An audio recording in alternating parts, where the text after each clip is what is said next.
کہ میں محمد نے اپنی بیٹی فاطمہ کا نام فاطمہ اس لیے رکھا ہے کہ اللہ نے فاطمہ کو جہنم سے خلاصی عطا فرما دی ہے. سبحان اللہ. فاطمہ کا معنی جہنم سے آزاد کہا جاتا ہے. آج کی ہماری خواتین کا رول ماڈل متعدد دیگر خواتین ہیں، لیکن بطور مسلمان پتہ ہونا چاہیے کہ سیدہ فاطمہ الزہرا سلام اللہ علیہا کی زندگی ہماری خواتین کے لیے وہ رحمت اور سکون اور مشعل راہ کا باعث ہیں. چونکہ وقت کے دامن میں اتنی وسعت نہیں ہے تو میں یہ عرض کرنا چاہتا ہوں کہ آپ کے وصال سے متعلق آپ کا واقعہ میں بیان کرنا چاہتا ہوں. آپ جانتے ہیں کہ تاریخی تناظر میں رسالت مآب صلی اللہ علیہ وسلم کے وصال مبارک کے 6 ماہ بعد آپ کا وصال ہوا اور رمضان المبارک کا مہینہ تھا. اور کہتے ہیں کہ جب آپ کے وصال کا وقت قریب آیا تو آپ نے اپنے سرتاج مولا کائنات کرم اللہ وجہہ الکریم کو بلایا اور بلا کر آپ نے فرمایا کہ اے علی میرے ایک رکہ ہے جو میں نے رکھا ہوا ہے اس کو لے آئیں. تو جب وہ رکہ آپ کی خدمت میں پیش کیا گیا تو جناب مولا کائنات نے پوچھا کہ فاطمہ بتائیے اس رکے پر کیا لکھا ہوا ہے. تو آپ نے ایک تاریخی واقعہ وہاں پر ارشاد فرمایا. آپ نے کہا کہ جب میرے بابا کا وقت وصال قریب آیا تو بابا نے مجھے پاس بلایا اور بلا کر کان میں میری ایک بات کہی. پہلی بات پر میں افسردہ ہو گئی اور وہ بات یہ تھی کہ آپ نے فرمایا تھا کہ میرا وقت قریب ہے، میں اللہ کی بارگاہ میں حاضر ہونے لگا ہوں. اور دوسری بات جو آپ نے فرمائی تھی وہ یہ تھی کہ فاطمہ میری اولاد میں سے خاندان میں سے سب سے پہلے تم ہوگی جو مجھے جنت میں پہلے ملو گی. تو اس موقع پر آپ نے فرمایا تھا کہ اے علی دراصل یہ جو میرے ہاتھ میں رکہ ہے یہ امت محمدیہ کی بخشش کا پروانہ ہے. تو مولا کائنات نے پوچھا کہ وہ کیسے؟ تو آپ نے فرمایا کہ جب آپ کے ساتھ میرا نکاح عقد منعقد کیا گیا تھا تو رسالت مآب صلی اللہ علیہ وسلم نے پوچھا تھا کہ بیٹی میں 400 مسکال کے عوض علی کے عقد میں تجھے دیتا ہوں، کیا تجھے قبول ہے؟ تو کہتی ہیں کہ میں نے خاموشی اختیار کی حتیٰ کہ جبرائیل امین آئے اور آ کے رسول اللہ صلی اللہ علیہ وسلم سے عرض کی یا رسول اللہ فاطمہ سے پوچھی کہ اس کو کیا چاہیے، کیا دونوں جہاں کی نعمتیں ہیرے جواہرات ان کو چاہیے؟ سیدہ فاطمہ الزہرا نے وہاں پر بھی خاموشی اختیار کی. تو سیدہ فاطمہ الزہرا سلام اللہ علیہا نے بابا جان کی خدمت میں عرض کی کہ بابا مجھے ہیرے جواہرات نہیں چاہیے، مجھے مال و زر نہیں چاہیے، میں نے آپ کے شب و روز دیکھے ہیں کہ آپ کو امت کا درد ستاتا ہے. اے بابا میں یہ چاہتا ہوں کہ میرے حق مہر میں امت محمدیہ کی بخشش کا پروانہ عطا کر دیا جائے.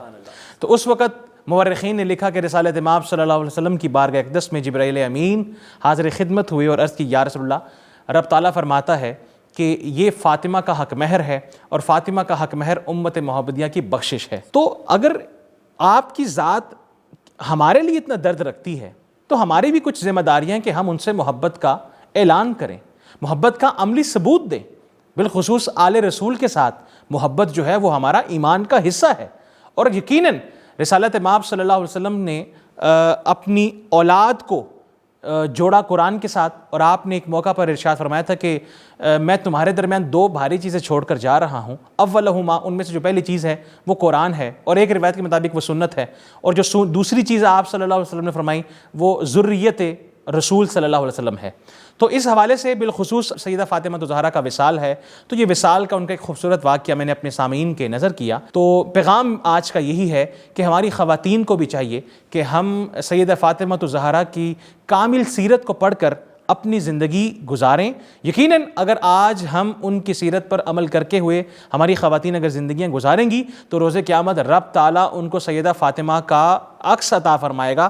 روز قیامت رب تعالیٰ سیدہ فاطمہ الزہرا کے سائے تلے ان کی خدمت میں خواتین کو رکھے گا جو ان کے نقش قدم پر چلتی رہی ہیں. پروفیسر صاحب بہت اچھی گفتگو کی آپ نے، اور آپ کی آج کی گفتگو سے ہمیں یہ اندازہ ہوا کہ سیدہ پاک کی زندگی ایک ایسی زندگی ہے جو ہماری خواتین کے لیے مشعل راہ ہے.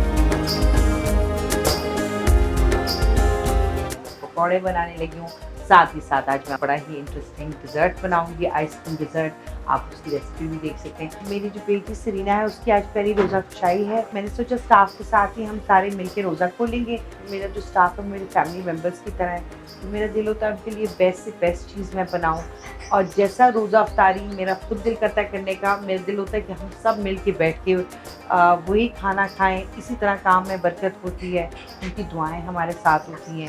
تو میں چاہتی ہوں بچوں کے اندر بھی ابھی سے یہ چیزیں بلڈ ہوئیں تاکہ ان کے لیے آسانی ہو آگے جا کے بھی جب وہ کام سنبھالیں گے ایوری تھنگ. تو ان کو یہ چیز بھی سمجھ آنی چاہیے کہ جو آپ کا اسٹاف ہوتا ہے وہ آپ کی فیملی ممبر کی طرح ہوتا ہے. سب سے بڑا حق آپ کا اسٹاف ہوتا ہے آپ کی چیزوں کا. کل جو ہم نے پکوڑے بنائے تھے وہ ڈفرینٹ سبزیوں کے بنائے تھے، جیسے بینگن کے پکوڑے، پیاز کے پکوڑے، آلو کے پکوڑے، پالک کے آج میں نے ذرا ڈفرینٹ کیا ہے، میرے پکوڑوں کی بڑی تعریف ہو رہی تھی تو آج میں نے مکس ساری چیزیں کر کے چھوٹی چھوٹی اس طرح ڈال کے تو میں اب آج مکس پکوڑے بناؤں گی اس طرح کے، ذرا ٹیسٹ بھی ڈفرینٹ ہو جائے۔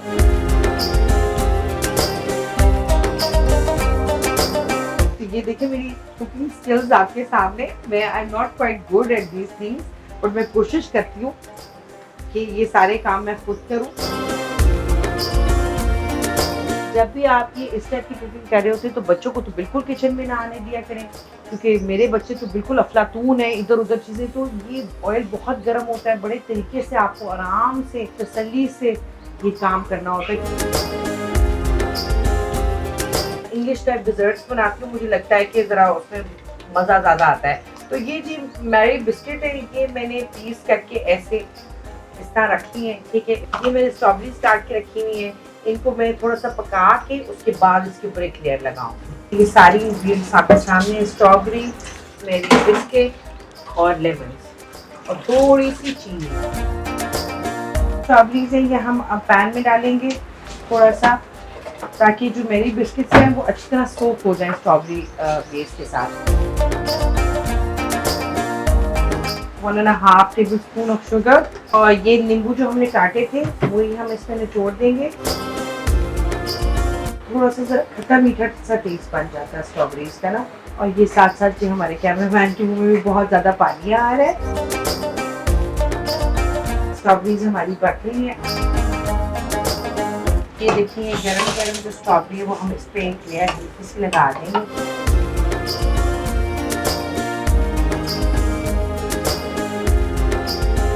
ہم اس میں ذرا 2-3 فلیورز کی آئس کریم ڈال رہے ہیں تاکہ اس کا ذرا ٹیسٹ اور بھی زیادہ یمی ہو جاتا ہے۔ آپ کو جو بھی آئس کریم پسند ہو، نٹس والی یا کوئی بھی، میں نے دونوں طرح کی ڈالی ہے، تھوڑی سی چاکلیٹ آئس کریم بھی ڈالی ہے اور نٹس والی آئس کریم بھی ڈالی ہے۔ یہ جی اس کو اور بھی زیادہ کرنچی کرنے کے لیے آپ تھوڑے سے کارن فلیکس ڈال سکتے ہیں، اس کو اور بھی تھوڑا یمی بنانے کے لیے اس کے اوپر ہم ڈال رہے ہیں تھوڑی سی اسٹرابری سرپ۔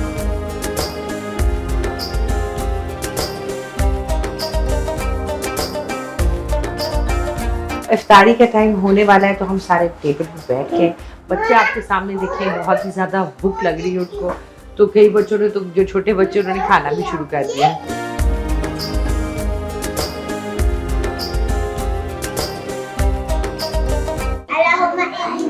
لَكَ صُمْتُ وَبِكَ آمَنْتُ وَعَلَيْكَ تَوَكَّلْتُ وَعَلَىٰ رِزْقِكَ أَفْطَرْتُ۔ چلو جی کھاؤ۔ کل روزہ رکھنا ہے کہ نہیں؟ واو، یہ تو بڑی اچھی بات ہے۔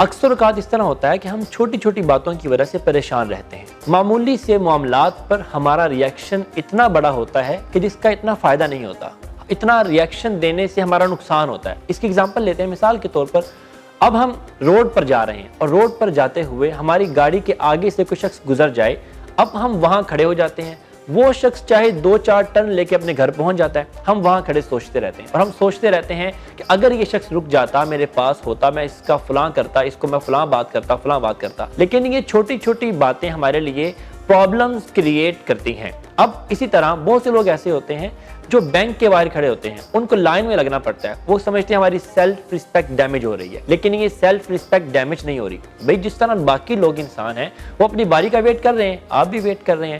تو یہ چھوٹے چھوٹے معاملات ایسے ہیں جو ہماری لائف میں ہمارے لیے پریشانیوں کا سبب بنتے ہیں۔